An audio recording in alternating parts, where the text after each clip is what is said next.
Welcome back to Talks Against the Grain, where we have your two hosts, Jeffton and Trutha. And so today we're going to jump right into it and we're going to start talking about legislating morality. Let's get it. So, Bradley, kick us off, man. What do you think? What are your thoughts on legislating morality?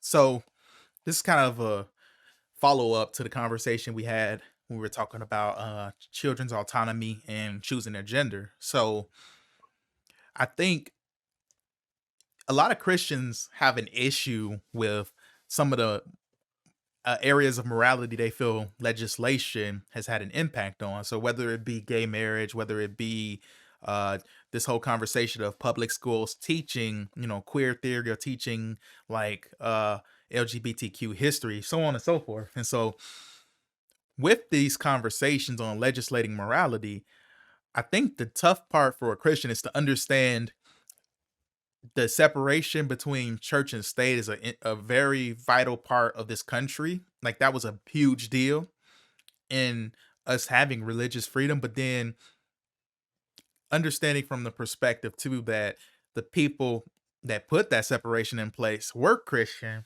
They did have an understanding of God, but they understood how government and corruption could really impact faith and really get in the way of the freedoms of Christians and all religions for that matter. But long story short, they were biased. A lot of people were biased when they put in that separation between church and state, in that they had a Christian bias to them. So they never probably intended some of the things that have been passed, like especially abortion, to be passed. Now, don't get me wrong. There are, believe it or not, there are some positives in not legislating morality, in a sense that there sometimes is a greater good. And that's where it gets kind of difficult for me.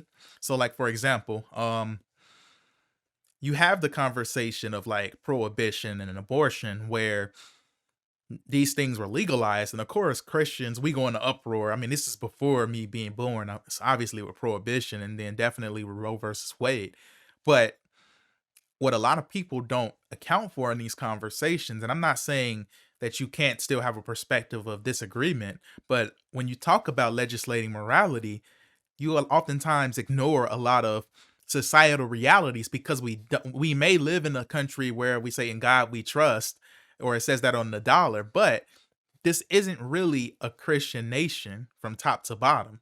It has Christian origins in some of the doctrines and some of the approaches of the founding fathers, but this isn't really a Christian nation, and there is that separation. But to go on, because this isn't a Christian nation, as a result, not all of the ways of Christians is going to work equally or be used equally, because not everybody is following the word of God. So, for example, it's like Moses, where Moses put into place the ability for people to have a divorce. That was never God's intent. Jesus didn't co-sign divorce, and the Pharisees were shocked. They're like, Moses put that into place. What are you saying? And he was like, he did that because of the condition of the children of Israel. And similarly, we deal with a lot of these things when it comes to legislation of morality, where because of the condition of Americans, before alcohol was legalized, many people were bootleggers. They had bootleggers, people selling it. People were still able to access it, similar to marijuana. People were still able to access it. It was no regulation. It was more deaths from it, more crime. That's what brought in a lot of the mafias, was prohibition. Because there wasn't legalized alcohol, you had the mafias, you had the crime that was rampant. And we're not talking about like African Americans doing crime. We talk about white Italian folks. You talking about a whole bunch of people doing mass crime and mass mafia work, all because of that. But when they legalized it, we began to see that mafia dispel. We saw crime decrease as a result of it. Similar to abortion.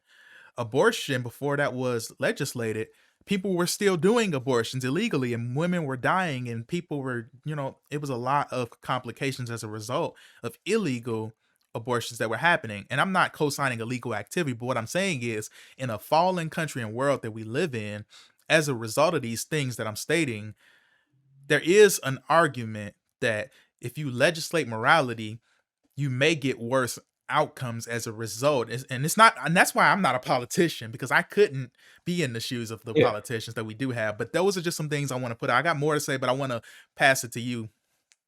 Yeah, I think so, so. How I'm understanding you, it's sort of like the concept of people are more apt into rebelling than they are to just actually taking heed to the law. So, like, if the law is nobody can get an abortion, well, guess what? They're going to go in the back Mhm, alleys and get an abortion anyway. So I can understand that ideology and like with Roe v. Wade and certain legislations like that, more people were more apt into getting abortions.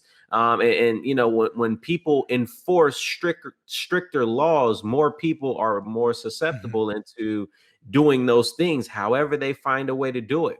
Now, the question then comes, what is moral? What is mhm, morality? Whose morality should we be following? Whose, principles, whose commandments, whose statutes? Is it mine? Is it yours? Because guess what? There are people out there whose moralities are not synced up with an mhm. average person. You know what I mean? And so guess what? Right. A lot of politicians aren't even considered average people. Why? Because they live way beyond, with their finances are way beyond even just an average person. So they're in the small percentage of people Mhm, who aren't even considered average. So I say all that to say, whose moralities are we going to be following? Is it mine? Is it yours? Is it all of ours? Because if it's all of ours, well, then uh we've got just sickos out there who just believe that it is right to be with little children, it is right mhm. to marry little ones. And so I mean, when speaking on morale, whose morale are we taking heed to? And that's the question I'm going to ask you.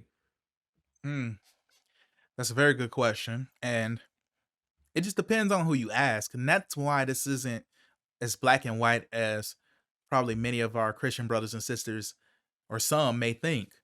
And that's what makes it difficult. It's not a black and white conversation because one would argue that this country was founded on Christian principles and was founded on God, but it would that's kind of a I can see that God can use the different things that were put into place. Like God can still use the things that were meant for evil and turn them for good. But like I have a hard time believing that our founding fathers were really Christians because they all practiced slavery and man stealing. And that's a grave sin. And they were very unapologetic. It was a part of their lifestyle. It's what built the country. So I don't believe this country was founded solely. It has Christian principles embedded within it, which is great because I believe God still uses a lot of that to this day. So it did pave the way for God to work in the future. But with that being said, because you can pick apart that aspect of it, you can't just say that it should be Christian values, although that would be my preference because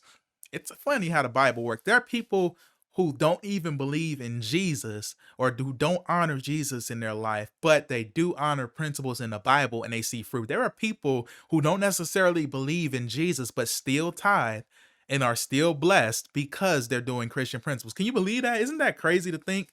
And Mhm. I've heard many people say, yeah, the Christian way, like abstinence, all these things. I believe in the values. I just don't know if I necessarily know if Jesus is God, so on and so forth. But there's many people who reap the benefits of the faith and the belief system and the principles, even though they may not be of the faith. So, with all that being said, though, just to quickly answer, I don't know whose, so it's going to be an amalgamation. It's going to be some type of combination of what makes sense at the given time. 'Cause there was a time where on both sides, whether it's Democrat or Republican, both looked down and frowned upon gay marriage. They frowned upon queerness. It was not a lifestyle that was to be normalized. And both parties have reversed it. Now, the Republican Party doesn't speak to it, but they can't speak against it, but they don't speak for it either. They just don't speak on it.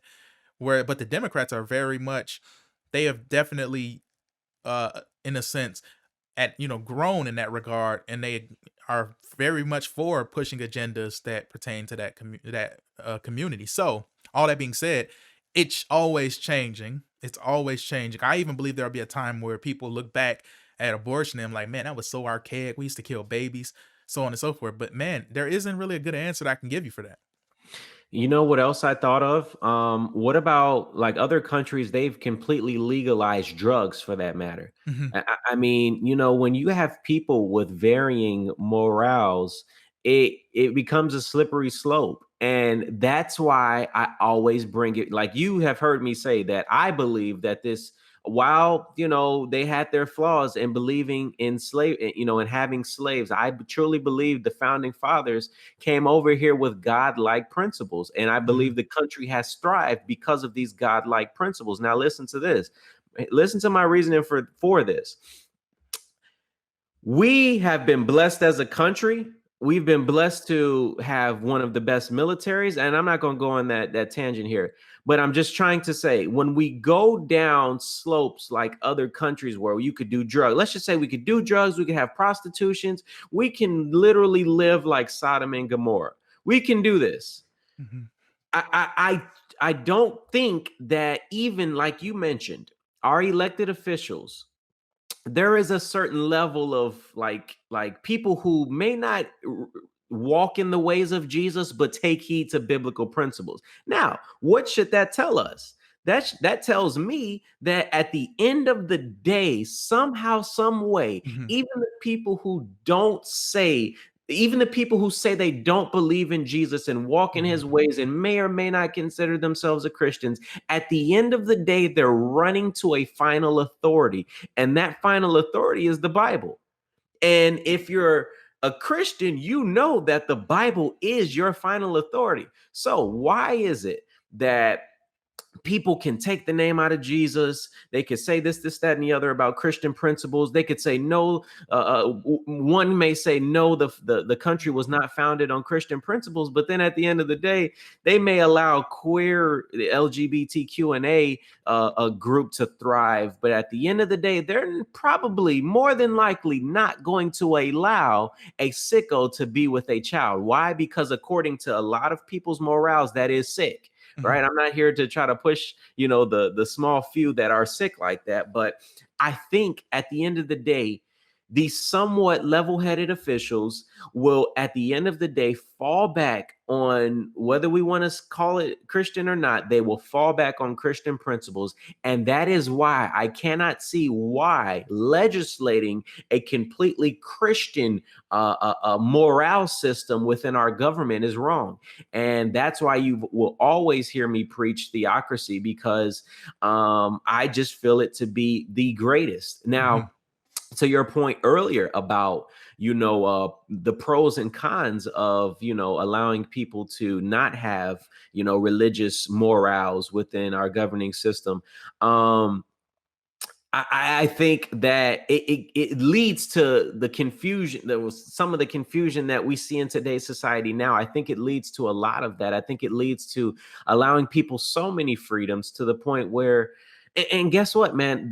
Our generation is changing. Our world is changing. People's Mhm. thoughts are changing. People are not even interactive with people anymore. I mean, everything is super Yeah. social, cyber social. And I mean, it's just our world is changing so much. Robots, I mean, eventually they're going to have a certain capacity of a mindset. Well, what is their mindset? You know what I mean? It's just craziness going on in the world. And I Yeah. don't see the harm in saying that, okay, well, whatever. We call it Christian.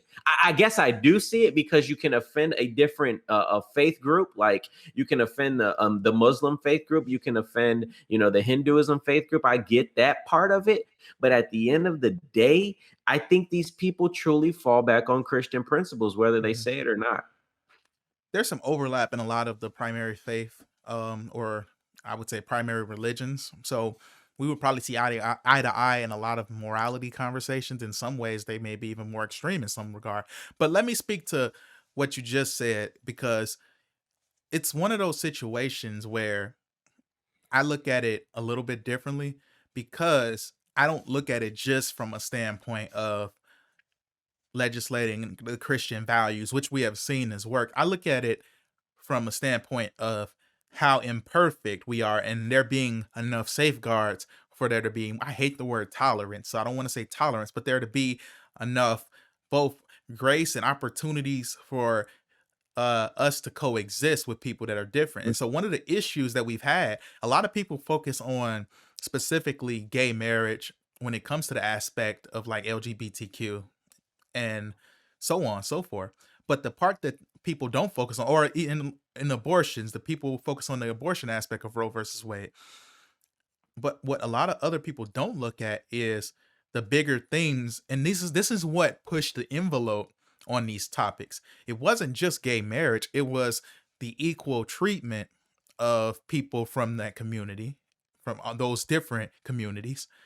That's what was lacking in a lot of ways, and so in their eyes, there was a level of oppression, and there was where, I mean, we all have experiences. I mean, we know growing up how we used to talk about people who weren't gay, who we had no clue, just how that was the ultimate evil, wrong thing to be growing up. Someone called you gay, that was the worst insult because it was the most, condemning of an insult you could get is to be gay or queer or whatever. Hmm. And just that mindset alone should let you know how people who actually did assume that identity, whether it be sinful or not in our eyes, it just gives us a clearer view of how majority of society viewed them and how oppressive that can be and how restrictive that can be.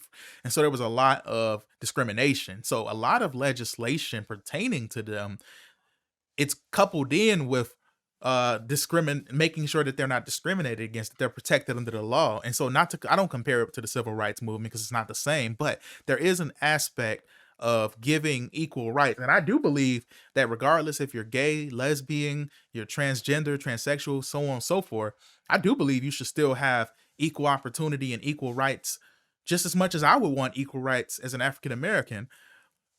What you do with those equal rights and free will, and that's kind of what the bigger biblical topic is, the conversation on free will. Well, And yeah, if God gives us free will, and if I'm not doing harm to anyone, good point. should we really have an issue with what society does if they're not doing any harm? Now, the reason why pedophilia would be a bigger issue, and this is this is why that comparison is much more dangerous, is because majority of the cases of pedophilia that you see are crimes. That's a crime versus and so when you draw those parallels in that way, you're calling something that they wouldn't, the people of the LGBTQ&A, so on and so forth, plus they wouldn't call their lifestyle a crime. And I don't think any of us would call, we may disagree with it because we are heterosexual, we are Christian men, and we're Christians as a body of Christ. But just because we disagree doesn't mean that we feel like their lifestyle is a crime per se, whereas pedophilia is a straight up crime.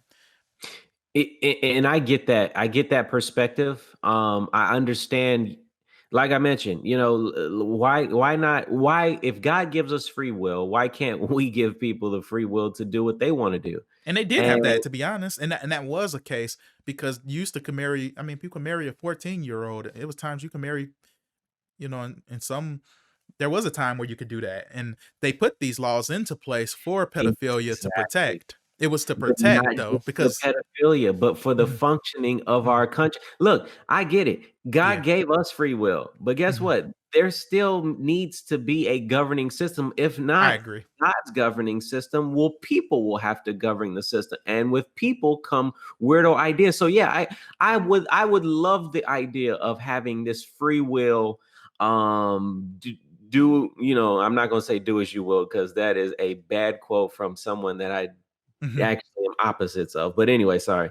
Um, I want the idea of having free will for everyone, but unfortunately, it's hard to do that because my free will may consist of mhm, going to Target every day and stealing something and not having any consequences attached to it. My free will may come as, people look at things so warped at times. I mean, and why? And for example, someone a Rastafarian or someone who's like a weed enthusiast. I don't know. I'm throwing this mhm, out there. They may have argued, well, for the longest, marijuana was a crime.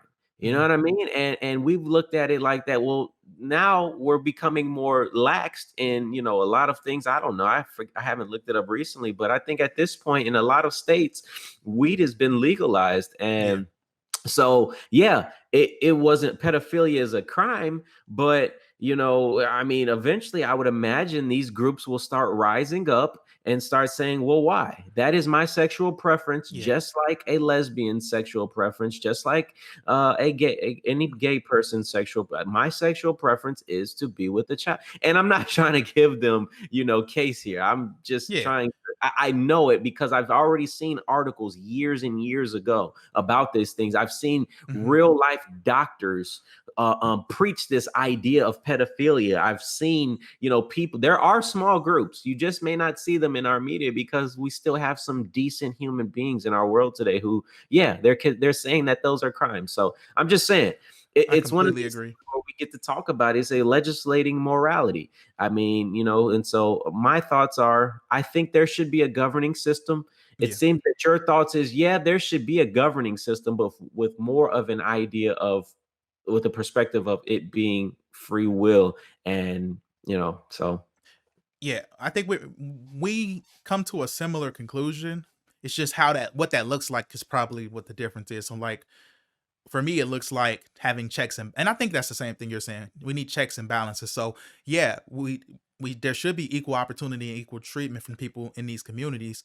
But are you doing and my the line that I draw is are you doing harm to someone else or something that someone else may value? So like in the conversation of abortion, the reason why I draw the line there is if it were mute one, if it were I would be more, and I'm not saying I would agree with it per se with this, it would be more I would probably be more open to understand abortion if it could be mutual, but the fact that a woman can just decide it and it's become a matter of a woman's, rights to their body as opposed to it being a mutual decision, that's where I get uncomfortable personally because it's like, okay, if me as the man, I wanted to keep the baby, I don't have any say so in that. And I get it's not my body, but I have no say so in something I helped to create. That I don't feel comfortable with that idea. So if that were different and it had to be mutual, meaning you could not go through an abortion without the consent.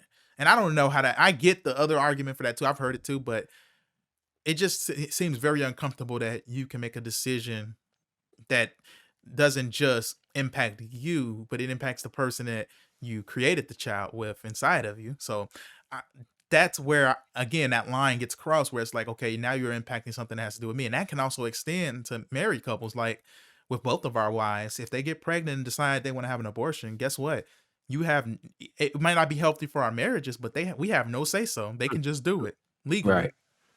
And Yeah. I don't know if I agree completely with that. I don't think that there are nearly enough checks and balances. And so we need Christians in the conversations talking and giving some of their pushbacks and trying to make these things like I think you can legalize certain things and find ways to do it in a way where people have their own. The libertarian argument is let people make decisions for themselves. So if they're going to do drugs, like they could legalize crack, heroin, all these things, opioids, and you and I are not going to do them no matter what, even if it's legal. So there is an argument that free will should be a case, but there needs to be checks and balances, is my point. But who knows? Because me and you may not, but will our kids do it? Because guess Yep. what? All they've ever known their whole life, and we don't have to continue on that. We're gonna jump to our next subject here soon. But Yeah. will our kids do it? Because guess what?